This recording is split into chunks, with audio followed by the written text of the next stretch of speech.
Despite this Dell laptop meeting all the requirements for Windows 11, we can't actually install it, as the installation assistant fails every time because we don't have enough disk space. And even though it suggests running disk cleanup, that doesn't do you much good when you only have 2 gigabytes free, when you need about 30 free to actually upgrade to Windows 11. Because when you upgrade from Windows 10 to 11, Microsoft actually stores a copy of your old operating system on your machine, at least during the upgrade, just in case you need to revert within the first 7 days. Which means we're gonna need a lot more space, so let's upgrade the system from a 256 gigabyte drive to a 1 terabyte drive from Crucial, quadrupling the amount of storage. But we can't just get this drive installed because our customer doesn't want to lose any of their apps or data, which means we're gonna have to clone this system. And a clone is exactly what it sounds like, where you copy all the data from your old drive over to your new one. To do this, we need 2 things. First, a way to convert our NVMe connection over to USB. This way we can have our new drive and the old SSD connected at the same time, along with a flash drive with one of my favorite pieces of software, Acronis TrueImage, which if we just connect with the computer off, we can go ahead and turn the system back on and press F12 on startup. As this is a Dell, it will actually open up our boot menu, so if we go ahead and select our USB partition 1, that's our flash drive, so let's go ahead and select it, which will boot our computer into Acronis TrueImage. And why I like this software so much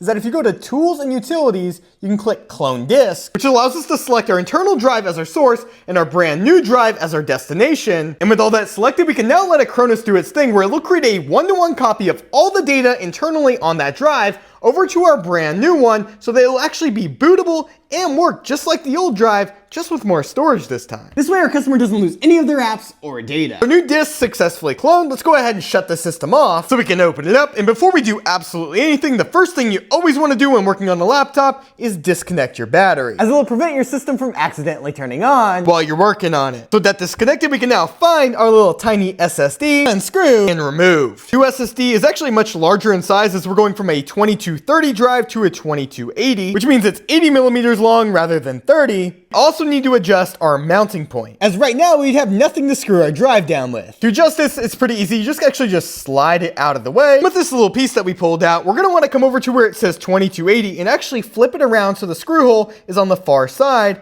and lock it down under these little tabs just like that. This way when we install our SSD, we can actually screw it down. And speaking of screwing down, we can also install our old SSD back in the system, because there's actually a second M.2 slot here. We are missing an M.2 screw. Luckily I have hundreds, so let's lock this drive down. This way we can reconnect the battery and close this system up. This way when we fire it up, the system fires up just like it did before with all of our customers' apps and data, but now we have a 1 terabyte C drive that's not completely out of space, preventing us from running the Windows 11 installation assistant. So with Windows 11 now installed and us having plenty of space, not only on our C drive, but now our secondary drive, by the way, I did reformat that. Let's get this system